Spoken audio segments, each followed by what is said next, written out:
తెలంగాణ ఉద్యమ నేత BRS party senior నాయకుడు పెద్ది సుదర్శన్ రెడ్డి తన ఆత్మీయ బంధువు అయిన పెద్ది సుదర్శన్ రెడ్డిని చూడడానికి తన ఉద్యమ సహచరులు తన నర్సంపేటకు వస్తున్నారు. మనతో మాజీ ఎమ్మెల్యే నన్నపల్లి నరేంద్ర ఉన్నారు. తనతో మాట్లాడదాం. సార్ చెప్పండి, మీ ఉద్యమ సహచరుడు మృతి మీ పార్టీకి తీరని లోటు, దీనిపై మీరు ఏ విధంగా స్పందిస్తారు? ఒక మాటగా చెప్పాలంటే పెద్ది సుదర్శన్ రెడ్డిని వరంగల్ జిల్లాను ఊహించుకునే పరిస్థితి లేదు. మొదటి నుంచి కూడా తెలంగాణ ఉద్యమానికి కేసీఆర్ గారు బాసట పూనుకోగానే వారితో చేరి ఈ జిల్లాలో పిరికాడు మందితో మొదలుపెట్టినటువంటి పెద్ది సుదర్శన్ రెడ్డి కేసీఆర్ గారి నాయకత్వాన ఈరోజు అంచెలంచెలుగా చాలామంది మిత్రులను తయారు చేసుకొని సబ్బండ జాతిని తయారు చేసుకొని ఈరోజు ప్రజలకు ఇంకా సేవ చేసే మెరుగైన సేవ చేసే పరిస్థితులలో ఆరోగ్యం క్షీణించడం, మరణించడం అన్నది మేము ఇంకా కూడా ఊహించుకోలేకపోతున్నాము. అది మాకు ఊహకందని పరిస్థితి అయిపోయింది. మాకు నిజంగా ఆ కుటుంబానికి మేమందరం కేసీఆర్ గారు పార్టీ జిల్లా నాయకత్వమే సహచరులైన మేమందరం కూడా ఉంటాం. ఖచ్చితంగా ఆ యొక్క కుటుంబాన్ని ఆదుకుంటాం. అదేవిధంగా తాను పోయిండన్నది అది తన యొక్క పార్థివ దేహం మాత్రమే. ఖచ్చితంగా తనకు సంబంధించినటువంటి ప్రతి అంశాన్ని ఇక్కడ ప్రజలకు తీసుకొచ్చే విధంగా పనిచేస్తామని కూడా చెప్తున్నాం. సార్, 5 రోజులు తను మృత్యుతో పోరాడాడు. తిరిగి తను వస్తాడని తన అభిమానులు ఎదురు చూశారు. మనం చూస్తే ఉదయం నుంచి కూడా వేలాది మంది తన కోసం ఎదురు చూస్తున్నారు. దీనిపై మీరు ఏ విధంగా స్పందిస్తారు? అది దైవ నిర్ణయం. కేసీఆర్ గారు బీఆర్ఎస్ పార్టీ కార్యకర్త కానీ నాయకుడు కానీ ఆ స్థాయిలో వాళ్ళకు స్పందించేటువంటి వ్యక్తి వారు గొప్పవారు.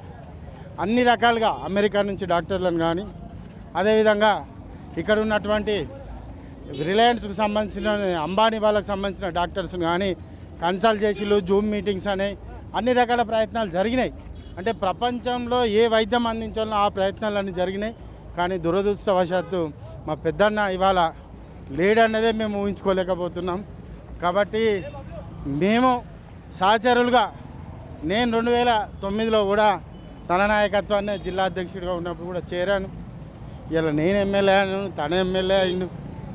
ఎన్నో సాధించినాం కేసీఆర్ నాయకత్వాన. కానీ ఈరోజు మనిషే కనపడకుండా పోయిందంటే మేము కూడా చాలా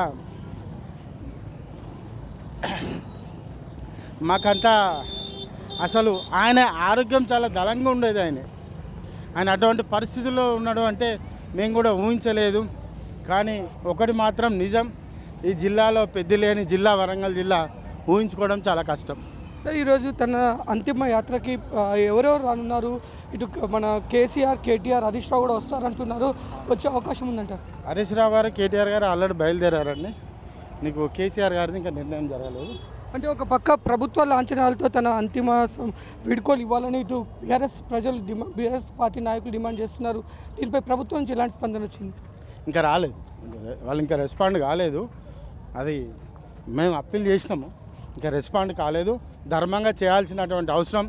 ఇవాళ ముఖ్యమంత్రి సీఎం సీట్లో కూర్చున్నాడంటే ఇట్లాంటి నాయకులు, మాలాంటి నాయకులు కేసీఆర్ గారి నాయకత్వాన్ని కొట్లాడినాం కాబట్టి ఇవాళ తెలంగాణ వచ్చింది. కాబట్టి ఇలా తెలంగాణ ముఖ్యమంత్రి పదవి కానీ తెలంగాణ అధికారం కానీ వచ్చిందన్నది నిజం.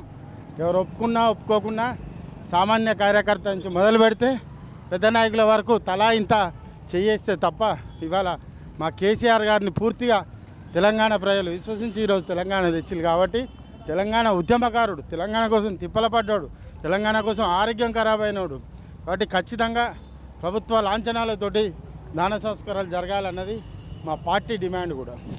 ఇది పెద్ది సుదర్శన్ రెడ్డి అంతిమ యాత్రలో పాల్గొనడానికి బీఆర్ఎస్ పార్టీ నాయకులంతా కూడా నర్సంపేటకు వస్తున్నారు.